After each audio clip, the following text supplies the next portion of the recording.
किशनपुर नाम के एक छोटे से गांव में एक गरीब डोसा वाला रहता था। उसका नाम था घनश्याम। वो बहुत ही मेहनती था। वो बहुत ही अच्छा मसाला डोसा पकाता था, जिसे लोगों को खाना बहुत ही पसंद था। उसका स्वाद अच्छा होने के कारण लोग दूर दूर से उसके पास डोसा खाने के लिए आते थे और वहां आकर सब लोग डोसे बड़े मजे से खाते थे। फिर आगे जाकर उन्होंने एक बड़ा सा ढाबा खोला, जिसमें उन्होंने 2 कुक रखे थे। एक का नाम था रमेश, जो कि डोसा पकाता था, और एक का नाम था मनीलाल, जो कि सब्जियां पकाता था। स्वाद अच्छा होने के कारण कुछ ही दिनों में उसका ढाबा चल पड़ा और लोग वहां पर डोसे खाकर घनश्याम का बहुत ही तारीफ किया करते थे। लोग उसके ढाबे आकर बड़े मजे से खाना खाता था। वो देखकर घनश्याम बहुत खुश होता था। कुछ ही दिनों में घनश्याम ने ढाबे से बहुत पैसा कमा लिया। एक बार की बात है, घनश्याम पैसे गिन रहा था कि रमेश की नजर घनश्याम की पैसे पर पड़ी। उतना सारा पैसा देखकर रमेश मनी मन कुछ सोचने लगता है। फिर वो घर लौट के, अरे, ये घनश्याम तो डोसे के ढाबे से बहुत पैसा कमा रहा है। कल से मुझे भी एक डोसे का ढाबा लगाना पड़ेगा, ऐसा सोचता है। फिर वो दूसरे दिन जाके एक ढाबा खोलता है।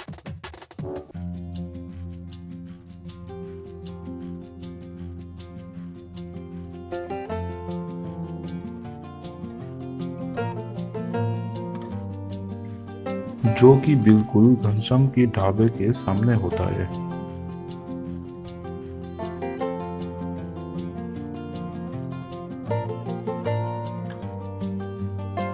लेकिन सब लोग घनश्याम के ढाबे पर ही खाने के लिए आते थे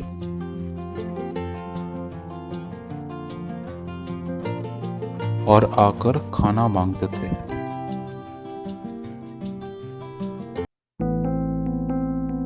ये देखकर रमेश बहुत दुखी होता था और दुखी होकर एक दिन घर लौट के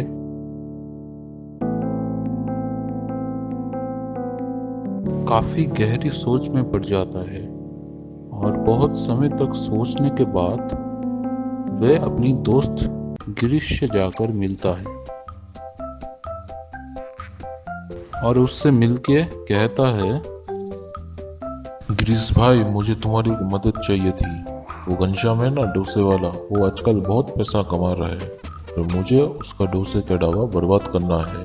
इसके लिए तुम्हें जो भी पैसा देना पड़ेगा मैं दूंगा, पर तुम्हें उसका डोसे का ढाबा बर्बाद करना होगा। अरे, पैसे के लिए तो मैं कुछ भी करने के लिए तैयार हूँ। आप बोलो मुझे क्या करना हो। ज्यादा कुछ नहीं, तुम्हें कल उसके ढाबे में जाकर बहुत सारा नमक गिरा देना है डोसे के ऊपर। अच्छा ठीक है, तुम्हारा काम हो जाएगा भाई। ऐसा कहता है। एक दिन जब सुबह मणिलाल दुकान में झाड़ू लगाता है, तब गिरीश चुपके से जाकर